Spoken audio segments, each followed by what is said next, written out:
Answer ఇస్తానా sir మీకు కూడా? ఏమా సాక్షి రాలేదా? ఈయన ఇస్తాడు కదా ఫీడ్ వాళ్ళకి. మా మీడియా మిత్రులందరికీ నమస్కారం. ఈరోజు జైన్ సోదరులు గత దాదాపు 25 సంవత్సరాలుగా ఇక్కడ గోశాల నడిపిస్తాం జరుగుతుంది. 2 ఆవులతో మొదలైన గోశాల ఇప్పుడు దాదాపు 450 ఆవులకి చేరింది. వాళ్ళకి అండగా నిలబడడానికి, వాళ్ళని ప్రోత్సహించడానికి, వాళ్ళు చేస్తున్న మంచి కార్యక్రమాలని స్వయంగా చూసేదానికి గౌరవ కేంద్ర మంత్రి వర్యులు పెమ్మసాని చంద్రశేఖర్ గారు, నేను కూడా ఇక్కడికి వచ్చి చూస్తాం జరిగింది. నిజంగానే చాలా ఆనందంగా ఉంది. ఎందుకంటే ప్రత్యేకంగా మన మంగళగిరికి వచ్చేగల ఆవులన్నీ కూడా వీధుల్లో తిరిగే పరిస్థితి. దానివల్ల ఒక పక్కన ప్రజలు ఇబ్బంది పడతాం కానీ, ఇంకో పక్కన ప్రత్యేకంగా రాత్రి అనేక యాక్సిడెంట్లు జరిగినాయి.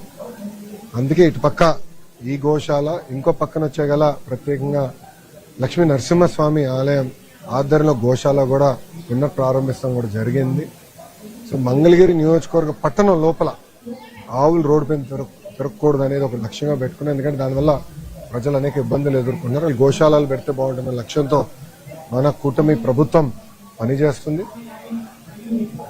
మంగళగిరి నియోజకవర్గం వచ్చేగల ఆనాడు నేను ప్రజలందరినీ కోరాను, భారీ మెజారిటీ ఇవ్వండి, నాకు మీరు ఎంత ఎక్కువ మెజారిటీ ఇస్తే అంత బలం మంచి పనులు అభివృద్ధి చేసాక నాకు వస్తుందని చెప్పడం జరిగింది. దాంట్లో భాగంగా ఆంధ్ర రాష్ట్ర చరిత్రలో ఎప్పుడు రాని విధంగా మంగళగిరి నియోజకవర్గం మెజారిటీ ఇస్తాం జరిగింది. మొన్న జరిగిన ఎన్నికల్లో హైయెస్ట్ మెజారిటీస్ ఆంధ్ర రాష్ట్ర చరిత్రలో వస్తాం జరిగింది. దాంట్లో మంగళగిరి 3వ స్థానంలో ఉంది. అంటే అటు పక్కన గాజువాక, భీమిలి తర్వాత మంగళగిరిలో పెద్ద ఎత్తున ప్రజలను ఆశీర్వదించారు, దీవించారు, గెలిపించారు. నాకు నా గౌరవం నిలబెట్టారు. వాళ్ళకి నేను రుణపడి ఉంటాను.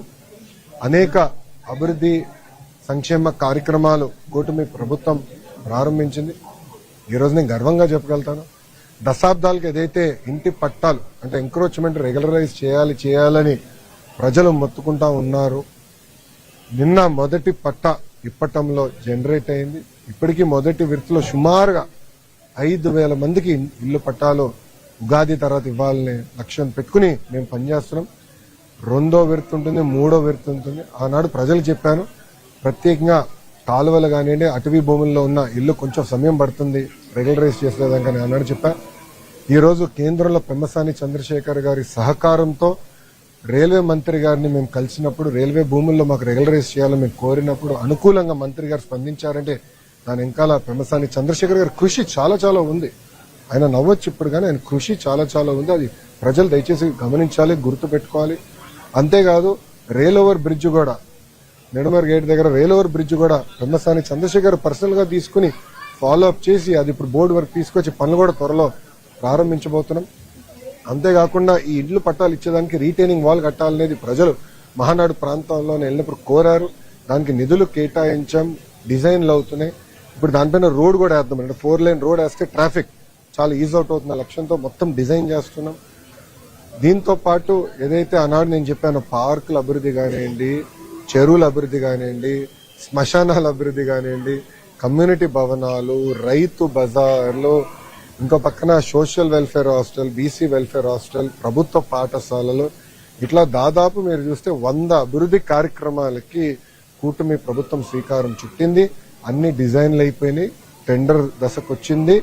టెండర్లని దేవుడి సహకారంతో ఏప్రిల్ మే మాసంలో పూర్తి చేసి భూగర్భ డ్రైనేజ్ కానివ్వండి, భూగర్భ నీరు కానివ్వండి, అంటే వాటర్ పైప్ లైన్ కానివ్వండి, భూగర్భ గ్యాస్, భూగర్భ పవర్ కూడా ఇవ్వాలని మంగళగిరి లక్ష్యం పెట్టుకుని పనిచేస్తున్నా.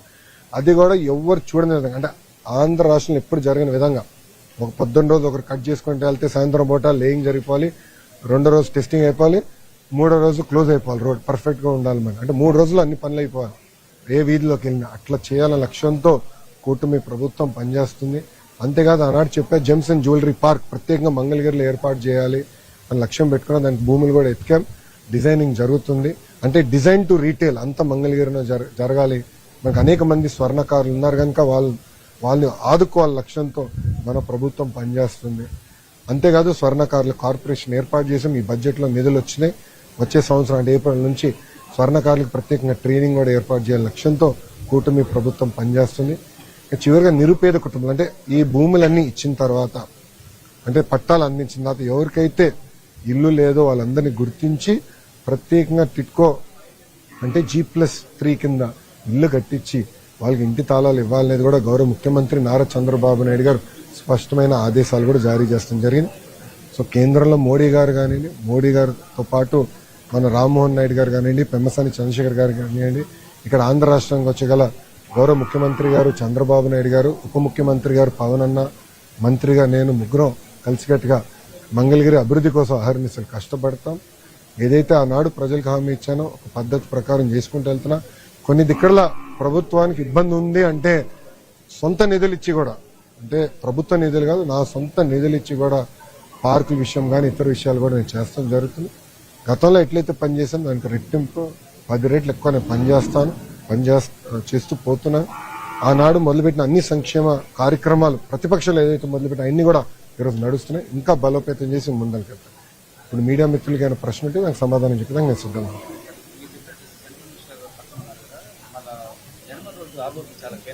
అవునండి. సో అదేమైందంటే అండి నిడమర ఆరోబి విషయంలో పెమ్మసాని చంద్రశేఖర్ గారి నాయకత్వంలో ఆయన కేంద్ర ప్రభుత్వం దృష్టికి తీసుకెళ్లారు. అది 6 లేనా 4 లేనా అనే దానిపైన కొంచెం చర్చ జరిగింది. దానివల్ల ఒక నెల ఆలస్యమైన విషయం వాస్తవం. కానీ ఇప్పుడు 4 లేన్ ఎందుకంటే ఇన్ అండ్ అవుట్ 4 లేను 6 లేన్ అవసరం లేదని 4 లేన్ రోడ్ అది మేము డిజైన్ చేసాం. అది మన రైల్వే బోర్డు కూడా పంపిస్తాం జరిగింది. అన్నగారి నాయకత్వంలో త్వరలో అది క్లియరెన్స్ చేపించి చేసి టెండర్ చేస్తే నేను అనుకుంటాం మహా అంటే 14 నెలలు 16 నెలలు అన్నగారు నేను కూర్చుని కాంట్రాక్టర్ పైన కత్తి పెట్టి పని చేపించేస్తాం.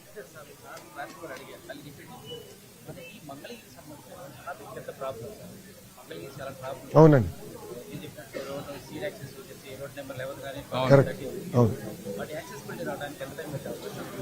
నేను అనుకుంటాం మహా అంటే ఇంకా ఒక 8 నెలల నుంచి 12 నెలలు పడుతుంది.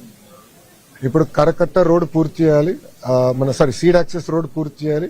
దాని తర్వాత మనకి E12, 13, E11, E13, 11, 13 అది కూడా హైవే కనెక్ట్ చేయాలి. మన వెస్టర్న్ బైపాస్ ఏదైతే ఉందో అది 3-4 విద్యుత్ స్తంభాల వల్ల ఆగిపోయింది. అది కూడా గౌరవ ముఖ్యమంత్రి గారితో కూడా పొద్దున్న నేను మాట్లాడటం జరిగింది. అది డైరెక్షన్ గౌరవ ముఖ్యమంత్రి గారు ఇచ్చారు. అది కూడా ఓపెన్ అయిపోతుంది. ఇంతేకాకుండా నిన్న మీకు చెప్పా సీతానగరం రోడ్ది రీటైనింగ్ వాల్ కొంత కరెక్ట్ గా కానీ డిజైన్ చేస్తే 4 లేన్ రోడ్ వచ్చేదానికి ఆస్కారం ఉంది. అది నేను నారాయణ సార్తో కూడా మాట్లాడాను, ఎంఏడి మంత్రి గారితో. అక్కడ కూడా 4 లేన్ రోడ్ వేసి కరకట్టకి ఇంటిగ్రేట్ చేస్తే ఇంకా ట్రాఫిక్ సమస్య అవుటర్ అంటే అమరావతి నుంచి హైవేకి వెళ్ళేదానికి ఇబ్బంది ఉండదు. నంబర్ 1. నంబర్ 2 మంగళగిరికి వచ్చేగల నేను ఏం చేశానంటే కేంద్ర ప్రభుత్వ సంస్థతో ఒప్పందం కుదుర్చుకుని రైట్స్ వాళ్ళతో ఒక ట్రాఫిక్ మేనేజ్మెంట్ మొత్తం డిజైన్ చేపిస్తున్నాం. అంటే కొన్ని దగ్గరలో అవసరమైతే 1 వే పెట్టాలి, పార్కింగ్ స్ట్రక్చర్లు ఎక్కడ ఏర్పాటు చేయాలి. ఇప్పుడు ఇతర రాష్ట్రాలు నేను చూసి ఆటోమేటెడ్ పార్కింగ్ స్ట్రక్చర్ కారు పెట్టేస్తే మల్టీ లెవెల్ పార్కింగ్ అలా చేస్తాం. కార్పొరేషన్ లో ఈ రోజు మీరందరూ అద్భుతంగా పనులు కడుతున్నారు కనుక నిధులు కూడా వచ్చినాయి. ఆ నిధులు ప్రజల కోసం ఖర్చు పెడతాం. ఏదో వ్యానిటీ ప్రాజెక్ట్ కానీ ప్రజల కోసం ఈ పార్కింగ్ ఇవన్నీ కూడా చేద్దాం. చాలా పకడ్బందీగా చేసి స్ట్రక్చర్లను ఏర్పాటు చేయాలి. రైట్ సంస్థ రిపోర్ట్ కూడా వచ్చిన తర్వాత ట్రాఫిక్ మీద పెద్ద ఎత్తున ఫోకస్ పెడతాం. అండ్ ఎలాంటి సందేహం లేదు. ఒక్క నిమిషం ఇంకా చాలా మంది వీసీలు ఉన్నారు గత 5 ఏళ్లలో. వాళ్ళ పరిస్థితి వాళ్ళపైన అంటే మేము ఇక్కడ కక్ష సాధింపుకి వెళ్ళట్లేదు. ఎక్కడైతే మాకు కంప్లైంట్స్ ఉన్నాయో, ఎక్కడైతే మా దగ్గర ఆధారాలు ఉన్నాయో వాళ్ళ చట్టాలు ఉల్లంఘించారని దానిపైన కఠినమైన చర్యలు తీసుకోవాలని మేము నిర్ణయించుకున్నాం. ఈరోజు నేను గర్వంగా చెప్తున్నానండి, ఏయూ యూనివర్సిటీ వీసీ కూటమి ప్రభుత్వం ఐఐటి ఖరగ్పూర్ మ్యాథమెటిక్స్ ప్రొఫెసర్ ని నియమించారు. నిన్న board of intermediate board meeting జరిగితే ఆయన ఆ మీటింగ్ లో ఆయన కూడా భాగస్వామ్యం. ఆయన ఇచ్చిన సలహాలు సూచనలు చాలా అద్భుతంగా ఉన్నాయి. అంటే మన పిల్లల్ని ఎట్లా పోటీ ఎగ్జామ్స్ కి ఇంటిగ్రేట్ చేయాలి, ఐఐటి ఇతర కాంపిటేటివ్ స్కూల్స్ కి ఎట్లా తీసుకెళ్లాలి దానిపైన కూడా అద్భుతమైన సూచనలు సలహాలు ఇచ్చారు. అలాంటి మంచి వాళ్ళని నియమించాలి లక్ష్యంతో చేశాం, పారదర్శకంగా చేశాం. గతంలో తప్పు చేసిన ఎవరిని ఉపేక్షించలేదు, వదిలిపెట్టే ప్రసక్తం ఉండదు. ఏఎన్యూబీసీ కూడా వైసీపీకి పార్కింగ్ కానీ కార్యక్రమాలు చేసుకోవడానికి కూడా ఇచ్చారు. ఏఎన్యూబీసీ గత వీసీ ఆల్రెడీ క్లారిటీ ఇచ్చా కనుక will not live it. Please మీరు